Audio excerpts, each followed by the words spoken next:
Greetings, everyone. Pete Pardo here from Sea of Tranquility. Welcome to another episode of What's Hot with Sea of Tranquility. And what's hot today?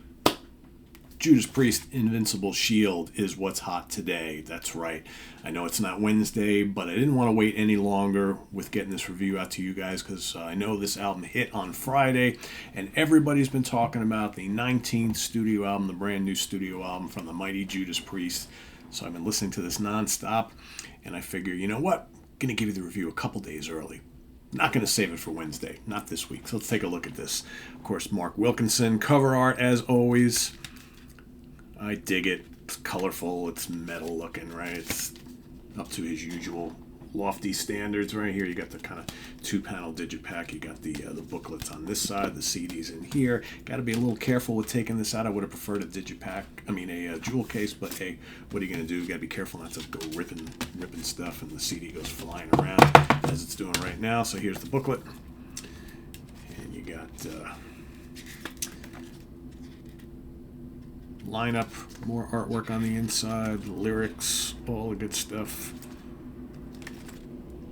Of course, who plays on the album, right? Rob Halford on vocals, Glenn Tipton and Richie Faulkner on guitars. How much Glenn is playing, I don't know.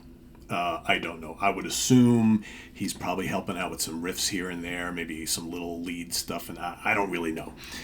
To my ears, I hear him on here, but to me, this is probably fairly dominated by Richie Faulkner, I would guess.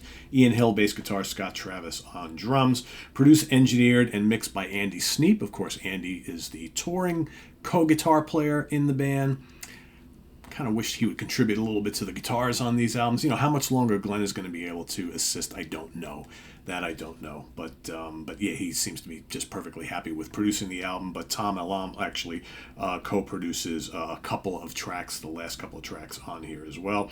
All songs written and arranged by Tipton, Halford, Faulkner, right?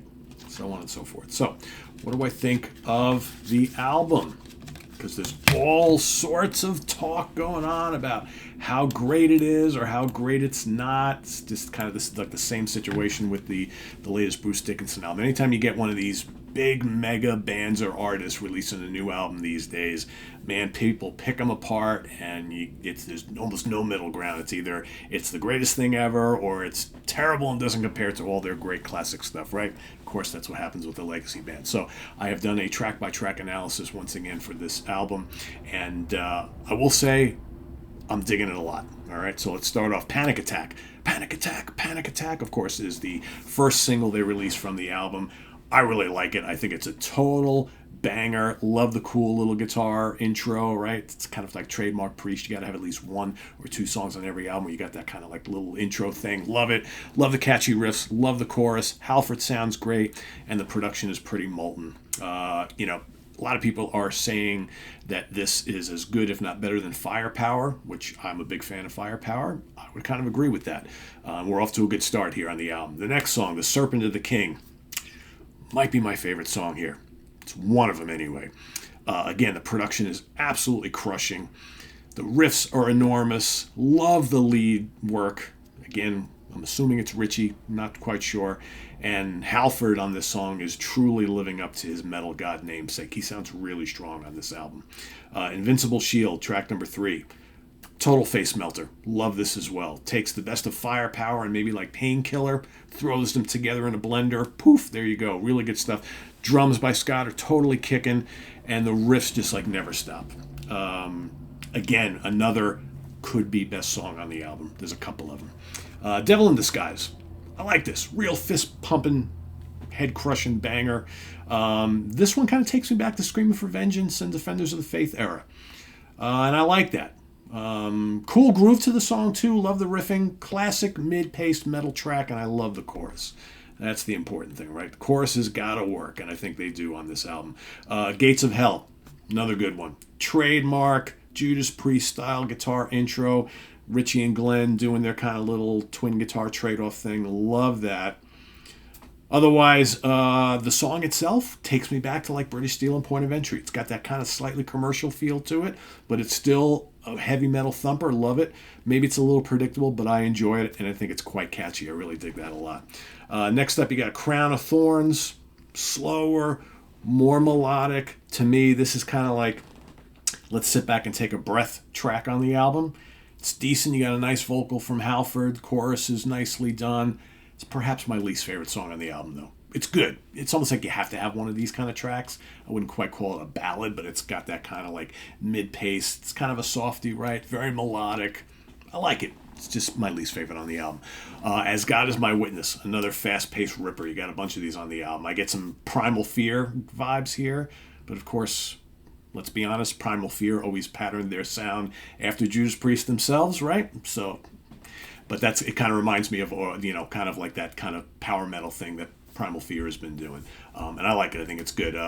This song would have slotted into Painkiller, I think, just fine. And I love how Richie is dropping in. I'm assuming it's Richie is dropping in all these little intricate little riffs and things throughout, and Scott's drumming is completely on fire here. Really, really good track. Next up, we got Trial by Fire, which to me is another album highlight.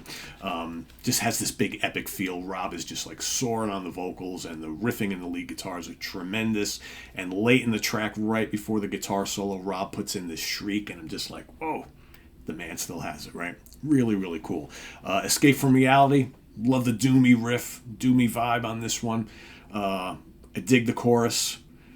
Parts of the song leading up to the chorus are a little slow and plodding, but then they kick into the doomy vibe again, so I kind of like it overall. I think it's a really good track. I'm not 100% behind it, but I think, like I said, the opening doomy vibe of it, and the opening riffs, I think are really, really cool, and I love the end of it. So I think overall it's a good track.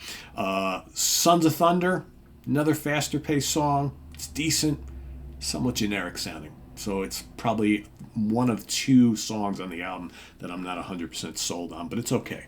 And then Giants in the Sky, the final track. Love that grinding riff to lead in the song. So good. To me, this is how you do a really strong mid-paced face melter. It's got some killer grooves, a scorching solo from Richie. And then I love this little Spanish like acoustic guitar thing he does in the middle. Really nicely done. I think this is a great epic style closer. And most of the songs on here, this is like one of the longer tracks. It's like just over 5 minutes long. Most of the stuff here fluctuates between like 4 and 5 minutes. A couple are a little bit shorter. But yeah, overall, how do I rate this? There's all sorts of people saying that this, is the best thing they've done since the 70s and all that. I don't know if I want to go that far, but I will say it's on par with Firepower. If not, I might be enjoying it a little bit more. It's hard to say because I think Firepower is really, really good. Could be their best thing since Painkiller.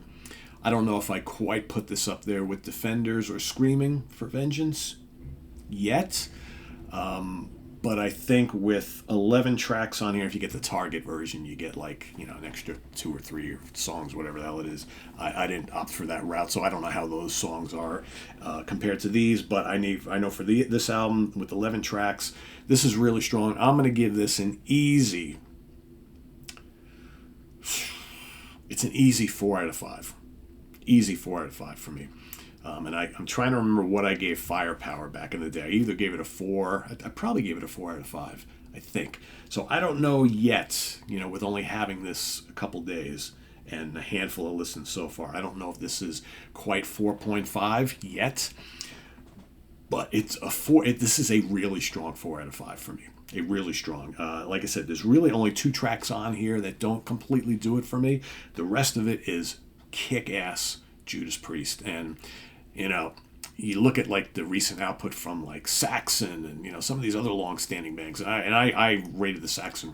I think the new Saxon is absolutely terrific. This is just about as good as that, and I think I gave the Saxon a 4.5. So, but when we're looking at the catalogs of these two bands, you got Saxon discography and you got Judas Priest discography. Nothing against Saxon; they're a great, tremendous, legendary band with a lot of really great albums. But this is the mighty Judas Priest we're talking about here, right? So when I look at like a new album of theirs, of course I'm going to compare it to some of their classic albums from the past, right? So you're talking about whether you think Firepower is one of them or not. You got Firepower, you got Redeemer of Souls is a really, really great album. Painkiller is awesome. Defenders of the Faith, Screaming for Vengeance, British Steel, Hellbent for Leather, Stained Class, Sin After Sin, you know, all these albums, right? Sad Wings of Destiny. That's a catalog, right? That is some legendary albums there. So, you know, does this stack up with those? Maybe not quite. But when you look at like Judas Priest output from like Defenders of the Faith and onward, right, and everything up to today, is this a upper echelon album in that time frame? I would argue yes. So again, ask me in a month what my rating would be here. Today I'm going to go with 4 out of 5, but it's a really strong 4 out of 5, and I can easily recommend this. Like I said, out of the 11 tracks, I think 9 are top-notch, absolutely killer. The other 2 are fine for what they are, but they're my least favorite on the albums, and, you know, that's okay, right? So, yeah, let us know what you think of Invincible Shield down in the comments below. Again, tracks to recommend. Most people, I'm assuming, have already heard Panic Attack because that's been out there for ages. But I would say The Serpent of the King, Invincible Shield, and Trial by Fire. Easy to recommend. But, man, you know, Devil in Disguise is a lot of fun, too. Gates of Hell is great. I mean, it's a lot of really good songs on here. And Giants in the Sky is terrific, too. So there's a lot of really good songs on here. So go check it out. Don't take my word for it. Go listen and visit us on the web at www.seatranquility.org. We're on Facebook. We're on YouTube all together all the damn time. Please subscribe if you haven't already and click on that notification bell so you get alert of all of our content as it posts. And please do hit the like button before you leave. Also down below, get the links to our Ko-Fi page for channel donations, our merch page, and our Cameo page. So thank you in advance for all your support there.